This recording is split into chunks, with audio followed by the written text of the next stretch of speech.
કપડવંજ તાલુકાના બાકરની મુવાડીમાં ખેતરમાં અજાણ્યા ઈસમ દ્વારા મહિલાની છેડતી કરાતા હોબાળો મચ્યો। મહિલા ખેતરમાં કામ કરતી હતી તે સમય દરમિયાન અજાણ્યા વ્યક્તિએ મહિલાની છેડતી કરી હોવાનો આક્ષેપ કરવામાં આવ્યો છે।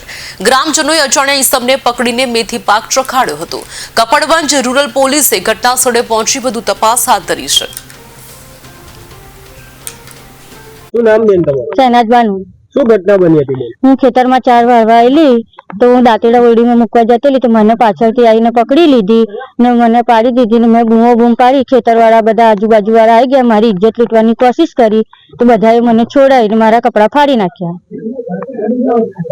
કોણ હતું? ઇનાયત ખાન, શરીફ ખાન, પઠાણ। પરમાર રાજેન્દ્ર કુમાર રમેશભાઈ। હવે શું ઘટના બની હતી? અહીંયા હું ખેતરની અંદર ઘાસ લેવા માટે આવ્યો હતો।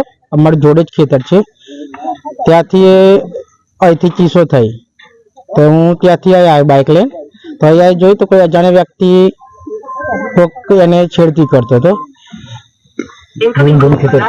અને અહીંયા ગોરમભાઈની ઓળી ત્યાં પાણીની અંદર પણ દવાનું મિશ્રણ કરેલું છે અને આજુબાજુના ઢોરચારવાળા બધા પાણી અહીંયા જઈને પીવે છે। ઝેરી દવાનું નાખવામાં આવી છે અંદર। એવી વાત મારે? હા, એવી બાસ મારા પાણીની અંદર।